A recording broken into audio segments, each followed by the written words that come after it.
je vais vous raconter une expérience avant de commencer. Sur TikTok, tout ça, j'ai vu une photo, un cadre, peindre, avec une photo de Jésus et quelqu'un qui met son doigt sur le côté. Et cette image, elle m'a parlé. Elle m'a parlé, mais fort. Vous ne pouvez pas vous imaginer comment cette image m'a parlé.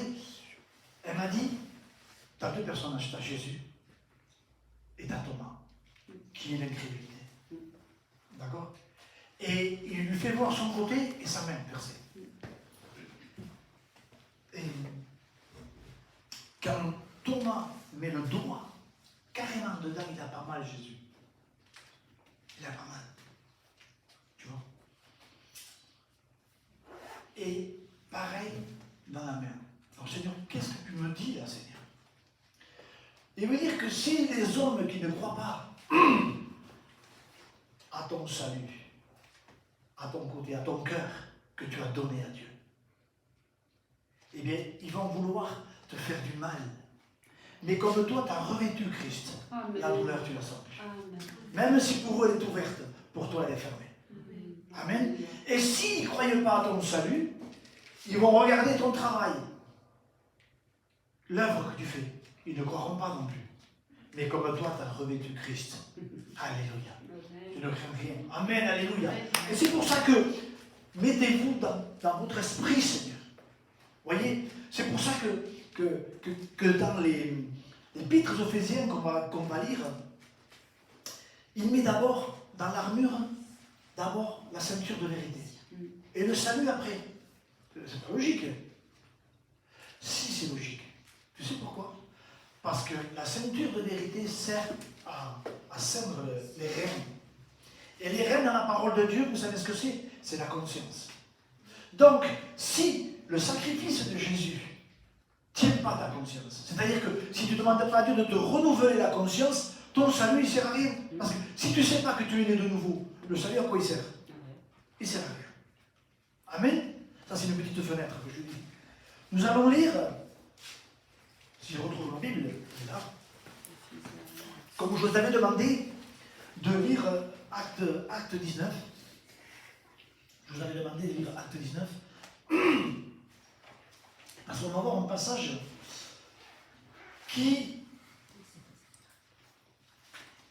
où l'ennemi, il n'y a pas de rêve là, hein?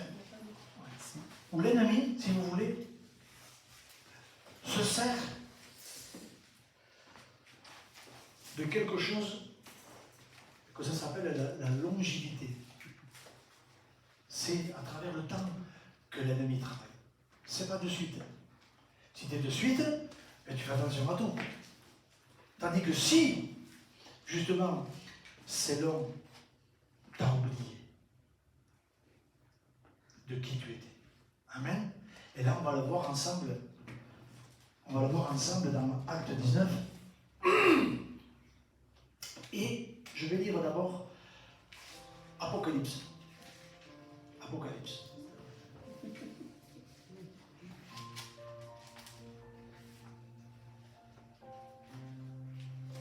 Moi j'aime bien la musique, vous savez pourquoi? Parce que les gens pensent, ouais, c'est émotionnel, tout ça, ouais. Mais je ne pense pas que le démon s'arrêtait de remuer Saül. C'était des émotions qu'il avait. Amen. Bien sûr qu'il ne faut pas faire un spectacle pour, voilà. Mais en fond, je sais que ça apaise. Ça apaise, c'est tout. Et c'est pour ça que j'essaie de demander. Bien sûr que ce n'est pas les émotions. C'est l'esprit. C'est l'esprit qui convainc. On est bien d'accord, hein? C'est le Saint-Esprit qui convainc. Alors regardez ce qu'il dit l'Apocalypse 2. Voici ce que dit celui qui tient les sept étoiles dans sa main droite. Le 1, chapitre 2, verset 1. J'accepte le remerciement. Celui qui marche au milieu des 7 chandeliers d'or.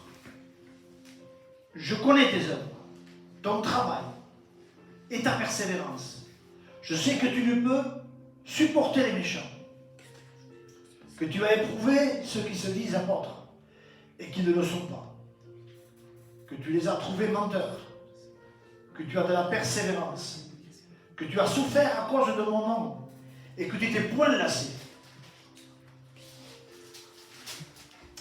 Mais ce que j'ai contre toi, c'est que tu as abandonné ton premier amour.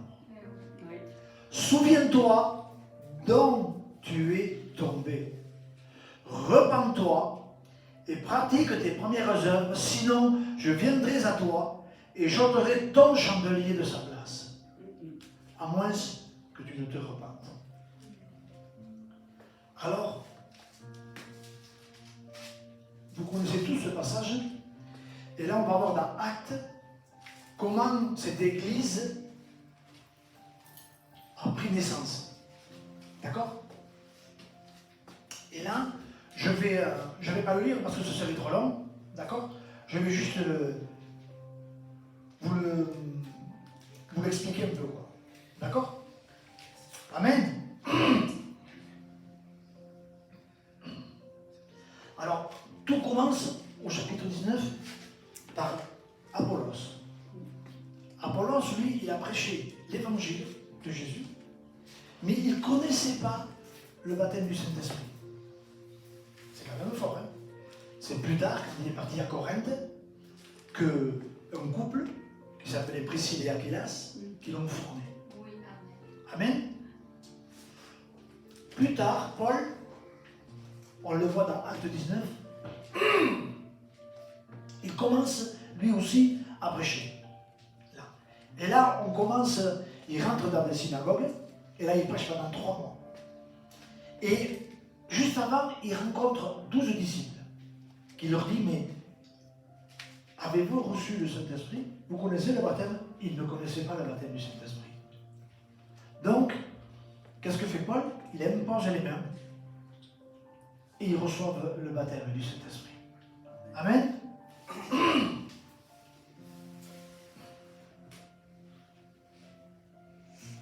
Après, il va prêcher dans les synagogues, la bonne nouvelle.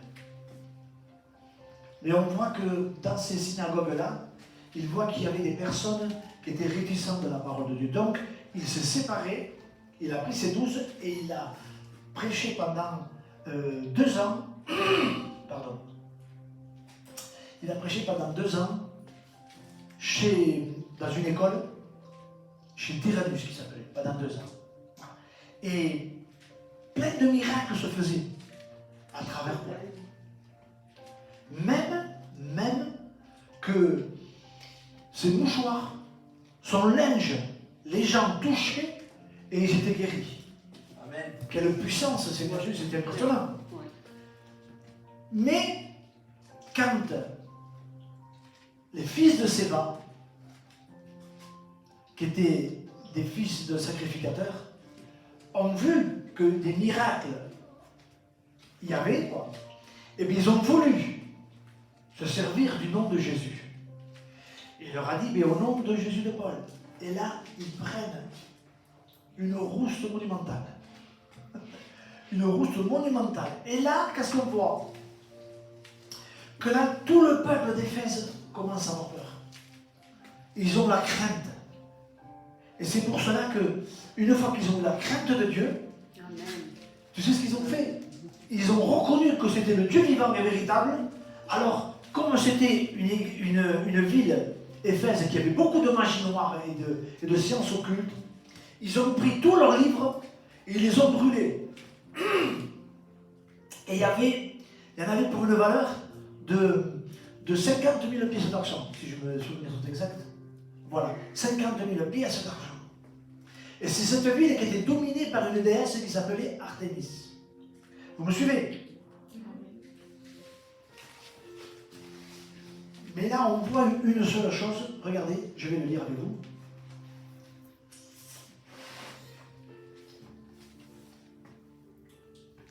C'est le verset 16 de 19. Il dit, « Et l'homme dans lequel était l'esprit malin s'élança sur eux et se rendit maître de tous deux, et les maltraita de telle sorte qu'ils s'enfuirent de cette maison nus et blessés. » C'est ce que je vais raconter sur les fils de Séba. Regardez. Cela fut connu de tous les Juifs et de tous les Grecs qui demeuraient à Éphèse. Et la crainte s'empara d'eux. tous. Et le nom du Seigneur Jésus était glorifié. Amen. Plusieurs de ceux qui avaient cru venaient confesser et déclarer ce qu'ils avaient fait. Et un certain nombre de ceux qui avaient exercé les arts magiques, ayant apporté leurs livres, les brûlèrent devant tout le monde. On en estima de la valeur de 50 000 pièces d'argent. C'est ainsi que la parole de Dieu, du Seigneur, croissait en puissance et en force. Alléluia. Amen. La puissance de Dieu s'est manifestée en toutes choses. Et c'est là où a naquit cette église d'Éphèse. Amen. Alors comment cela se fait-il qu'elle soit tant loin du Seigneur, puisque même Paul écrit une épître extraordinaire d'Éphésiens. Elle est extraordinaire. Elle est unique. Je vais vous la dire un petit peu. Regardez ce qu'il dit. Il dit qu'il nous a élus avant la fondation du monde, dans les Éphésiens. Alors, élu en grec, ça veut dire eklomai. Ça veut dire appelé par son nom, enseigné, exhorté, enseigner et soutenir par le Logos. Mais c'est aussi être responsable d'un statut qui t'est donné. Quand tu es élu, tu représentes quelque chose. Donc, c'était quand même très important, cet enseignement que Paul avait reçu par le Saint-Esprit et qu'il avait donné aux Éphésiens. C'est énorme. On lit qu'ils avaient une sagesse spirituelle terrible dans le verset 18 du chapitre 1 des Éphésiens. Au chapitre 2, 11, il dit qu'il y avait l'unité et la paix en Christ. Vivre d'un seul corps et on découvre les 5 ministères. Au 4, 22, il dit à se dépouiller de l'ancienne nature. Au 23, 24, il dit vivre comme des enfants de lumière. Vivre dans la lumière et vivre par la puissance de l'esprit. Oh là là, c'est impressionnant. Quel enseignement terrible avait cette église. C'est terrible quand on lit au chapitre 5 de 22 à 33 et 6, 1 à 3, il dit la relation guidée par le Saint-Esprit dans le couple et dans l'éducation enfant selon la vie. Ils avaient tout. Ils avaient tout pour vivre une vie de sanctification et d'amour unique. C'était impressionnant. Il dit même au chapitre 6, il nous explique de l'armure chrétienne. C'est fort. Ils avaient la révélation de l'armure de Dieu. Alors comment cela se fait-il qu'avec une église, avec une doctrine comme ça, ils ont abandonné leur première âme? Et je me suis posé la question. Et en fouillant, on voit que Paul écrit l'épître aux Éphésiens à l'an 62. D'accord? Et on voit qu'il a laissé quelqu'un après lui. 3 ans après, il y a quelqu'un qui a pris sa relève, et c'était Timothée. C'est Timothée qui a pris sa relève. Et là, on voit que ça commence. Regardez dans 1 Timothée 1, 3. Regardez ce qu'il dit. Déjà, l'Esprit de Dieu avait révélé qu'elle commençait à descendre. Regardez. Et ça a été écrit à l'an 65. C'est-à-dire 3 ans après que l'Église fut construite. Je te rappelle à l'exhortation que te fit à mon départ pour la Macédoine. C'est le verset 3 du chapitre 1 de Timothée. Lorsque je t'engageais à rester à Éphèse, tu vois, afin de recommander à certaines personnes de ne pas enseigner d'autres doctrines et de ne pas s'attacher à des fables, à des généalogies sans fin qui produisent des discussions plutôt qu'elles n'avancent l'œuvre de Dieu dans la foi. Déjà, dès que 3 ans que l'Église a été formée, déjà elle commençait à descendre. À descendre. Déjà, Paul dit à Timothée de remettre en place ces choses-là. Comment le temps ne joue pas à la faveur du chrétien qui ne se tient pas devant Dieu. Et à 2 Timothée, regardez ce qu'il dit. 2 Timothée, et là ça a été écrit 2 ans encore après. Ça fait qu'à l'an 65, c'était la première épître de Timothée et la deuxième épître de Timothée a été écrite à l'an 67, c'est-à-dire 2 ans après. Et c'est là où il dit, dans les derniers temps, il y aura des gens modernes, etc., etc., vous la connaissez. Sache dans le chapitre 3, sache que dans les derniers temps, dans les derniers jours, il y aura des temps difficiles car les hommes seront égoïstes, amis de l'argent, fanfarons, hautains. Vous voyez comment la décadence, dans la longévité, il travaille l'ennemi. Mais, voyez bien comme là, dans le chapitre 3, il parle de l'orgueil charnel. Et dans l'Apocalypse, c'est l'orgueil spirituel. Parce qu'il reprend tout le monde sans amour. Vous comprenez? Et ça, il faut faire très attention à ça. Quand on reprend quelqu'un, ou quand on parle à quelqu'un sans l'amour de Dieu, méfions-nous. Méfions-nous, parce que la personne qui est tombée, ça demeure toujours un fils de Dieu. Tant qu'il ne s'est pas repenti, mais il y a toujours une sortie. Quand le peuple d'Hébreu était dans le désert, qui se faisait piquer ou mordre, ils avaient le temps de regarder. Quand Adam et Ève ont péché, c'est Dieu même qui est allé les chercher. Ce n'est pas de suite après qu'il a fait. Donc Dieu laisse toujours un temps. D'accord? Donc, pourquoi ils sont arrivés à ce point-là? Comment ils sont tant descendus? Alors je vais vous l'expliquer parce que le Seigneur va la montrer, bien sûr. Et la réponse, elle est dans Acte 19, au verset 17-18.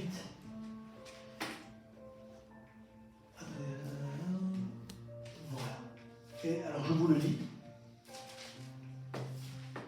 Il dit,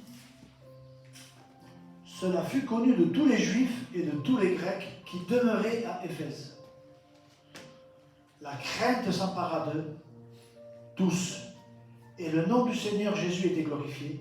Plusieurs de ceux qui avaient cru venaient confesser, déclarer ce qu'ils avaient fait, et un certain nombre de ceux qui exerçaient des arts magiques ayant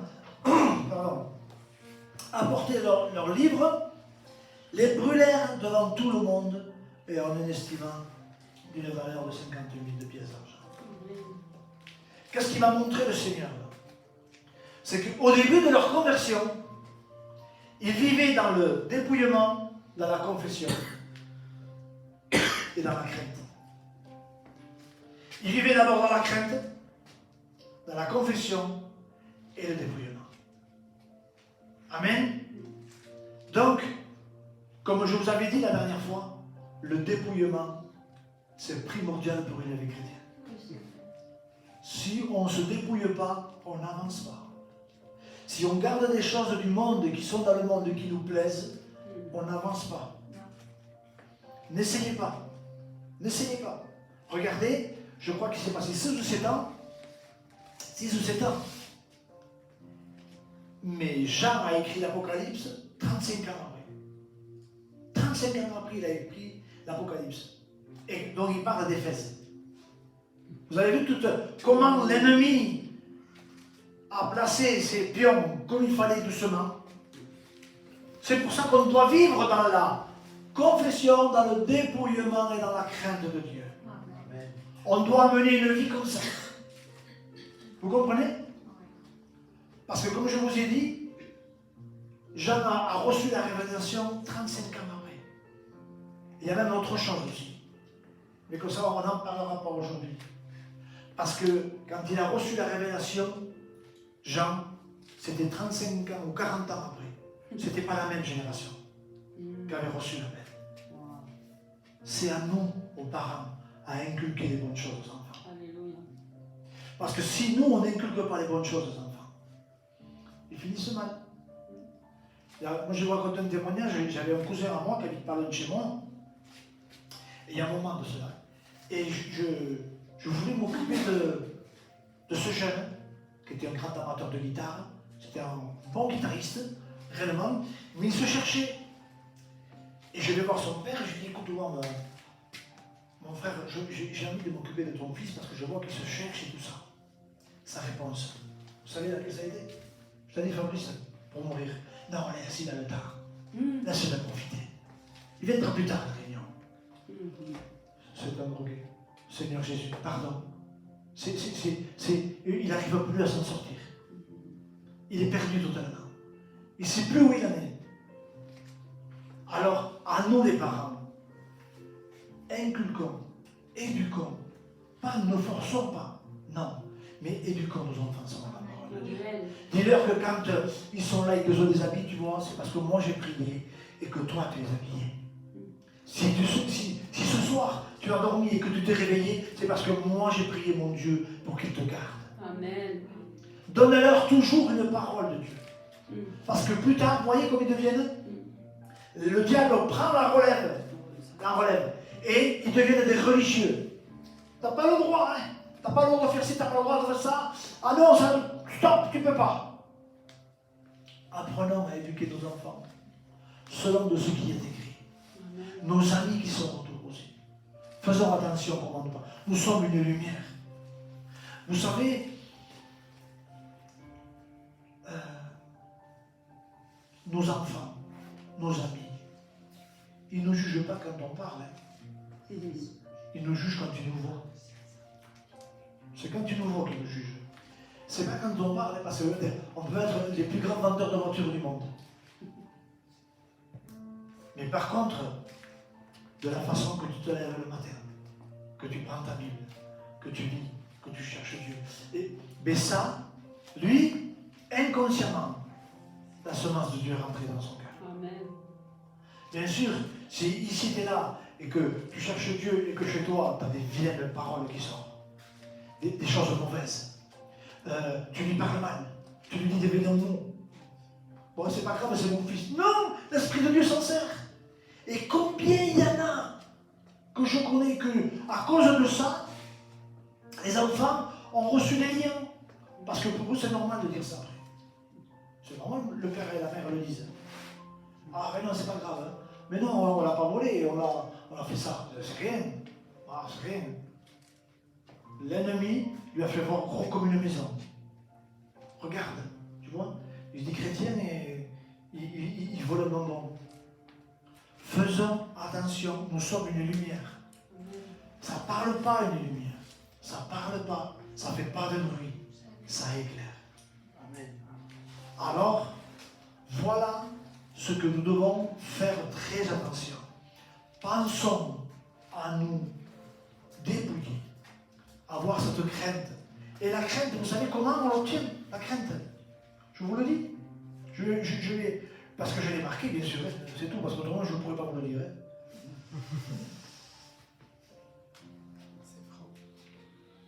Écoutez bien. C'est terrible. Comment le Seigneur m'a montré que je veux vous le partager. Amen.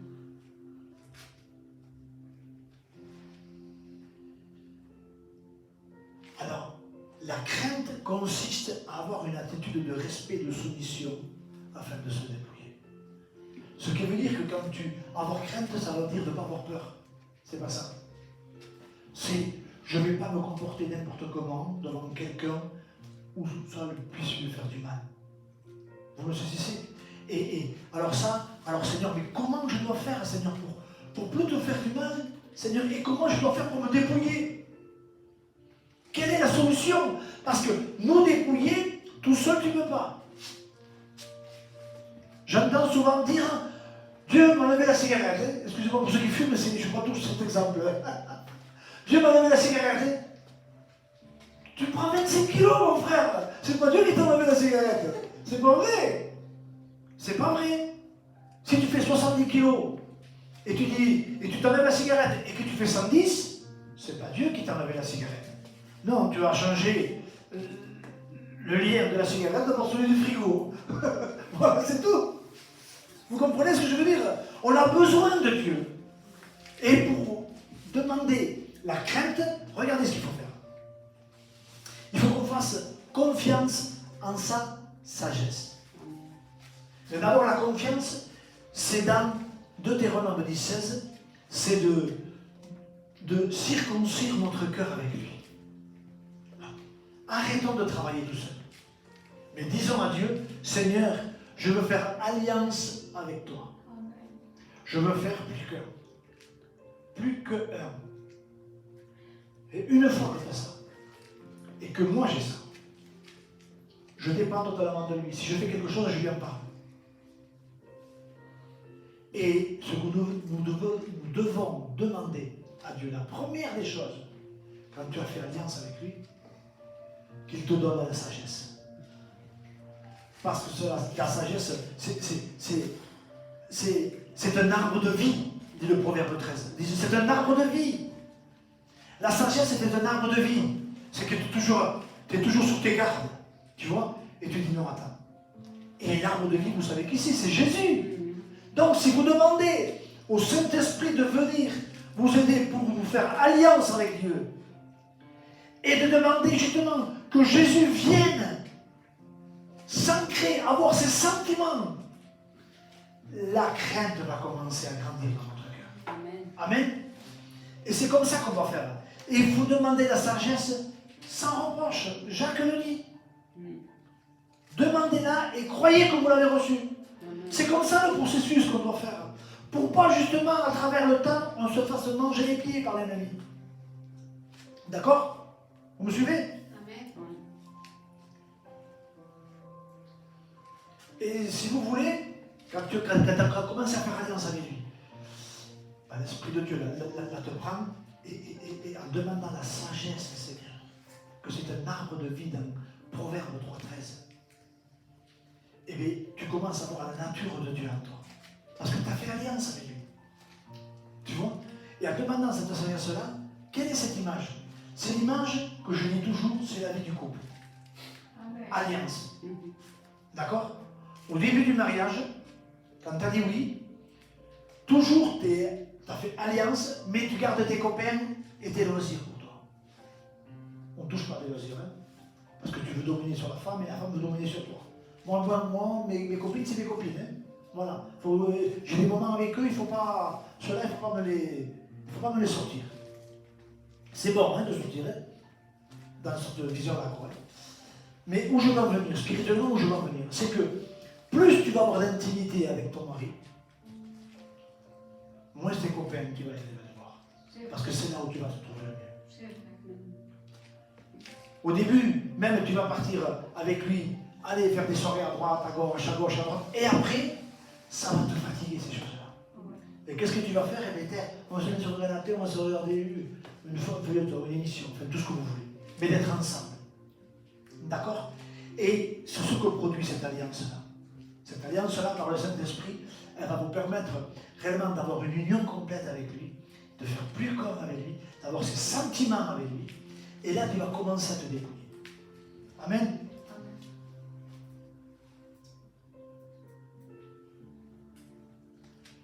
Et c'est là le plus important, d'avoir cette intimité avec lui.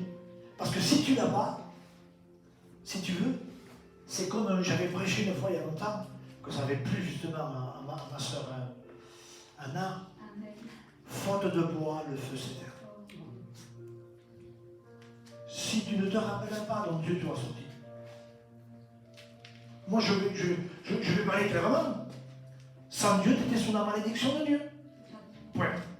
Et j'étais sous la malédiction de Dieu. Mes enfants étaient maudits à cause de moi. Tout ce que j'ai touché était sous la malédiction, sous la coupelle de l'ennemi. Il faisait ce qu'il voulait de moi. Il montait mon orgueil au taquet. Hein, et je ne voyais absolument rien. Parce que je ne me suis pas rappelé du bois de la croix. Et quand je me suis rappelé du bois de la croix, réellement cette souffrance atroce que lui a passée pour moi, mais bien sûr que vous le savez tous.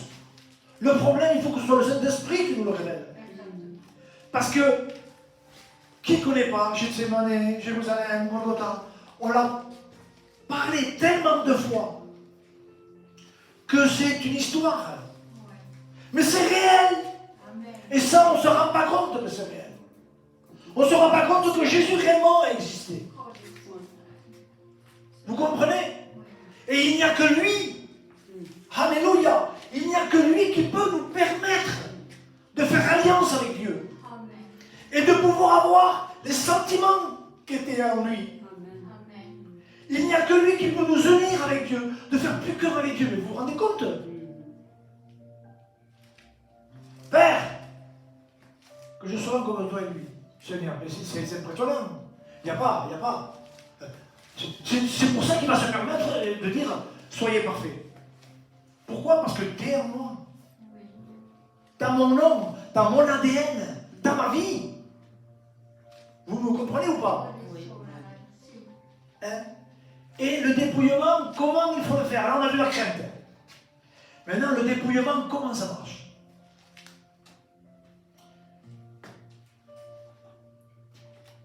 Qu'est-ce qu'a dit, parce que je commence à être long, qu'est-ce qu'a dit Abraham quand il a offert son fils en sacrifice? Il y a quelqu'un qui s'arrête et dit, où vas-tu? Qu'est-ce qu'il lui dit? Je vous le dis alors. En offrant son sacrifice, il m'a dit, je vais adorer Dieu. Tu dois donner à Dieu le meilleur de toi-même. Si tu donnes le meilleur de toi-même, ton incapacité,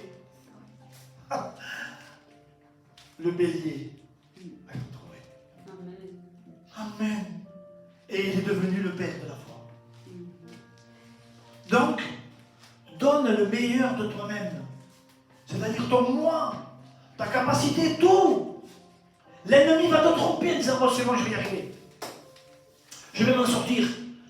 Tu vas faire comme Samson. Tu ne vas pas te rendre compte, mais tu vas être entre les mains de l'ennemi.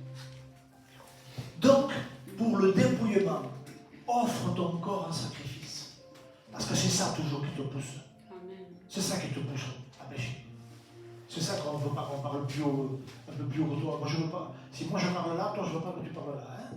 Tu parles à la même hauteur, mais pas plus haut. Ça, c'est le corps, c'est la chair. C'est vrai que ça fait mal, parce que nous sommes humains. Mais on doit l'amener à la croix du Calvaire. Alléluia. Et là, le dépouillement va commencer à se faire. Et là, le dépouillement, c'est lequel? C'est quand il va commencer à te prendre, à te mettre sur le tour et à commencer à te façonner.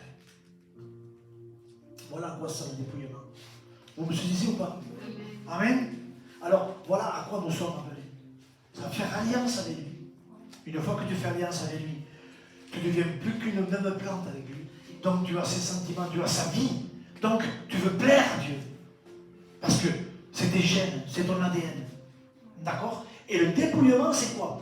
Offre ton corps. Offre-le. Offre-le. Parce que je te le dis, je te le redis, tu ne vas pas y arriver. Tu ne vas pas y arriver. Tu vois?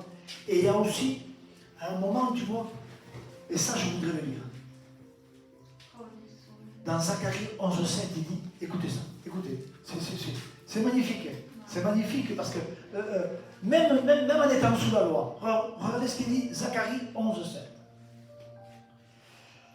Alors, je me suis mis à prendre soin des brebis destinées à l'abattoir. Certainement que c'était moi. Moi, je vous le dis, moi j'étais destiné à l'abattoir. Vu ma marche que je me comportais, pour vouloir marcher tout seul, pour vouloir vivre comme l'évangile de Jean-Baptiste, c'est-à-dire de produire de mes propres forces du fruit, tant que je n'ai pas demandé à l'Esprit de Dieu, qu'on en parlera demain soir, quelle est la nécessité absolue de dépendre du Saint-Esprit pour pouvoir avancer. Regardez. Alors je me suis mis à prendre soin des brebis destinées à l'abattoir, certainement les plus misérables du troupeau. Alléluia, c'est ce que j'étais. Moi je vous le dis, moi j'étais le plus misérable. Je croyais savoir, mais j'étais pauvre, aveugle et nu. Parce que je dominais comme l'Apocalypse. J'étais capable de reprendre n'importe qui. Parce que la parole de Dieu, je la connaissais. Mais mon premier amour était plus là. Mais regardez ce qu'il dit. J'ai pris 2 houlettes. Alléluia. J'ai appelé l'une grâce et l'autre union. Et j'ai pris soin de mes brebis. Alléluia. Voilà ce que Dieu veut faire dans notre vie. Prendre la grâce, Seigneur, et l'union. Alléluia. L'union, je vous l'ai dit déjà ce que c'était. C'est quoi? Je veux faire alliance avec toi, Seigneur. Je veux faire alliance. Je veux faire plus qu'un. Je suis un cadavre pour toi. Je traîne la patte. J'aime le monde. J'aime les choses. J'aime les choses de la vie. Ça me plaît. Mais je veux faire alliance avec toi. Tu sais pourquoi? Pour que toi, tu me donnes réellement la sagesse, l'arbre de vie qui va me permettre d'avoir la crainte de toi. Et en me donnant à toi, le dépouillement va commencer à travailler, à faire son travail. C'est le Saint-Esprit lui-même qui va travailler. C'est pour ça qu'il te dit, venez à moi pour tout ce qui est fatigué, je te donnerai du repos. Il ne te demande pas de faire quelque chose, c'est du repos qu'il te dit. Alors c'est à ne rien comprendre ce qu'on a entendu jusqu'à maintenant. Parce qu'on a dit, il faut, attention, il faut faire ça, il faut faire ça, il faut faire ça. Non. Fais une union avec lui pour avoir la crainte. Et surtout, demande la sagesse pour avoir l'arbre de vie dans ta vie. Amen. Et après, bien sûr, en demandant cette sagesse-là, demander d'offrir ton corps en sacrifice. Amen. Afin que le dépouillement puisse faire son travail. Et le travail se fait tout seul. Tu ne te rendras même pas compte. Tu sais pourquoi? Parce que même quand tu vas faire un faux pas, Jérémie va dire les bontés de l'Éternel se renouvellent chaque matin. Et vous savez ce que ça veut dire la bonté? La bonté veut dire reprendre sans vouloir faire du mal. Le bon samaritain. Alléluia. Nous allons arrêter là.